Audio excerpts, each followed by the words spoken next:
নোয়াপাড়ার রাস্তায় ভিভিপ্যাটের স্লিপ, রাস্তায় পড়ে থাকা যে ভিভিপ্যাটের স্লিপ আর সেই স্লিপ নিয়ে কমিশনের কি বক্তব্য জানাবে সোমরাজ।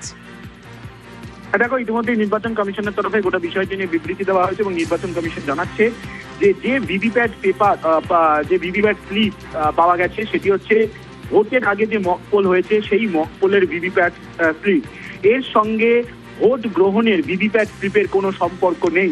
সোমরাজ, এই জায়গা থেকেই জানতে চাইবো যে এই যে কমিশন যে বিবৃতি দিয়েছে মকপোলের যে ভিভিপ্যাট স্লিপ, যদি মকপোলেরও স্লিপ হয়ে থাকে এইভাবে কি রাস্তায় পড়ে থাকতে পারে? না, দেখো, এইভাবে রাস্তায় পড়ে থাকতে পারে না মকপোলের ভিভিপ্যাট স্লিপ, এবং প্রাথমিকভাবে নির্বাচন কমিশন যে রিপোর্ট পেয়েছে সেখানে তারা জানতে পেরেছেন।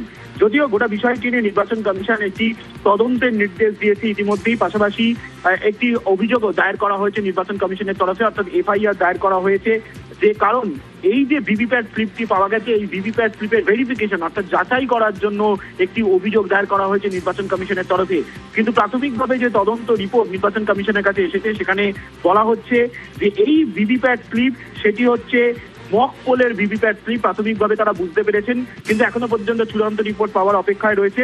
কিন্তু যেহেতু গোটা বিষয়টি নিয়ে প্রশ্ন তৈরি হয়েছে, সেই কারণে নির্বাচন কমিশনের তরফে গোটা বিষয়টি নিয়ে একটি তদন্ত করা হচ্ছে।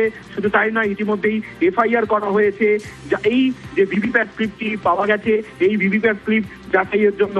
পাশাপাশি যেহেতু নোয়াপাড়া বিধানসভা থেকে এই ভিভিপ্যাট স্লিপটি পাওয়া গেছে, সেই কারণে উত্তর চব্বিশ পরগনা জেলার জেলাশাসক তথা উত্তর চব্বিশ পরগনা জেলার ডিস্ট্রিক্ট ইলেকশন অফিসারের থেকেও জানানো হয়েছে যে গোটা বিষয়টি নিয়ে তারা তদন্ত শুরু করেছেন। কিন্তু অবশ্যই নির্বাচন কমিশনের কাছে গণনার আগের দিন রাত্রিবেলায় এইভাবে ভিভিপ্যাট স্লিপ উদ্ধার হওয়া, যেটা যথেষ্ট একটা চিন্তার ভাঁজ পাড়িয়েছে। তবে কমিশন বলছে যে ভিভিপ্যাট স্লিপ যেটা পাওয়া গেছে সেটি হচ্ছে মক পোলের, এর সঙ্গে ভোটের ভিভিপ্যাটের স্লিপের কোনো সম্পর্ক নেই।